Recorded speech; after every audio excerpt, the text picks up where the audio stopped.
What's going on, YouTube? Welcome back to Balance 2, and today we're going to be opening the Versus set.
Alright, so now that we're all stickered and everything, we're going to go ahead and take different parts and do some test battles.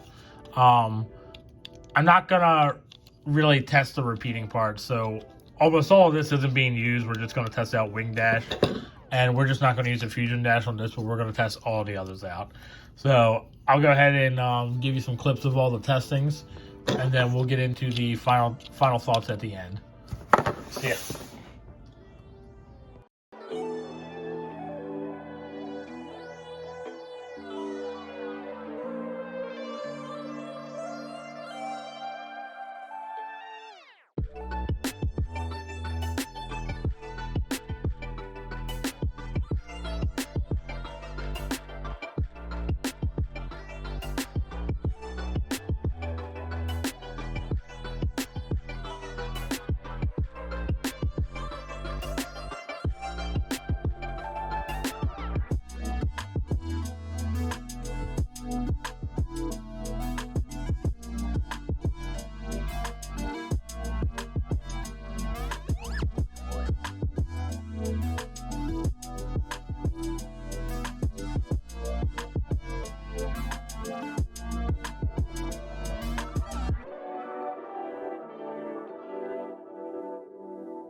All right, so now that we're done doing all the testing, let's talk about burst sprigging,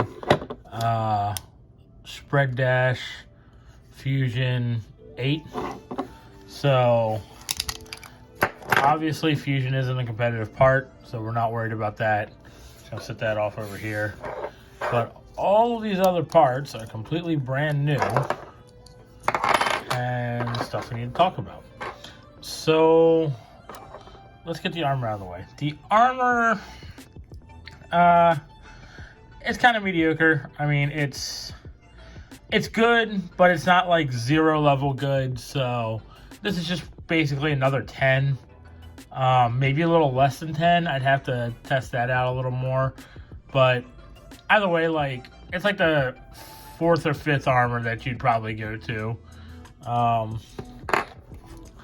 Next, we'll talk about the Spriggan 2 chip core. This core is really good. It definitely outperformed Achilles when testing it. It's got a lot better teeth than the original Spriggan core, which is good. All in all, this is really solid. It wasn't bad for right spin, but Perseus is still just like the best right spin core in my opinion for stamina, and probably the best for attack too, when it comes to weight distribution. So yeah. Next, let's go spread dash. Spread dash is basically another over/illegal. It's got a good weight to it, smooth and circular. It's just a great disc. Definitely one of the top 3 discs you'll be using. I'd probably do things illegal, over, then spread. That's probably about how I would go it. I definitely believe illegal is the best disc currently. And then let's talk about burst. So one thing, they inverted it again. This is now the right side. This is now the left side. Just like World Spriggan, the black side here with the black markings is right, and then the gold is the, black is left and gold is right. Just like World Spriggan. So this had very poor same spin, but it definitely has really good opposite spin. I was loving this for opposite spin. I think if you don't want to run world, if you want something with an option to go into low mode, this will be the best disc for like a drift combo. So this will probably see a lot of play. Like in case you're playing like WBO deck or something, or even like 3-on-3, and you want to try to have the drift combo in the deck, at least then you can put this in low mode for a same spin matchup and try to squeeze out the win, especially with these rubber contact points here. Like on drift and like low mode, when launching hard for same spin, you might be able to get a good recoil to KO them. So it might not be a terrible idea to do. All in all, I think this is a great part. This is definitely a great part, and this part will definitely see meta play for left spin combos as probably the now current best chip in the game for left spin. And this, I mean, you'll probably see this within some decks, but it's not like you're going to see it over 0 or 9. And then let's talk about the only new part that came with Ultimate. Some pretty recolors, I'll give it that. But Wing Dash. So Wing Dash definitely is okay. It's not a smooth perfect circle, but it's definitely still a decent, enough of a perfect circle. It's enough of a circle to be good. So it definitely can see some play. I want to try this more on wind, considering like the way this is designed, it's the same way as wind. I want to see if that might have some sort of cool effect. But if not, I do need to try this more on attack types. That might be where it really ends up shining. So yeah, all in all, I think this is definitely a very worthwhile thing to pick up. It's probably a set that at the end of the day will probably change some of the meta without like needing to. attack, or not really needing to, but I guess without trying, it will change the meta. Like, some people are gonna start using this for opposite spins, I think, and some people just will try to make like maybe an anti-attacker out of it. That'll be pretty cool. Where basically you'll make it as an attack layer just to kind of bounce off of them and try to just KO them, because they'll be going around the stadium wild. But yeah, definitely pick this up. I don't think this is one that you can really miss. I think you need to pick it up. This is, what, second to last release for Burst. I hear rumors that there's one more in January, but I don't know for sure if there really will be one. If there is, honestly, I'm hoping for Diabolos. But if not, Burst Spriggan was a good way to pretty much end it. I mean, we still have Lucifer, but this is the actual final Beyblade for Burst Ultimate, because you have Burst Ultimate 2015 for Beyblade Burst, and yep, that's it.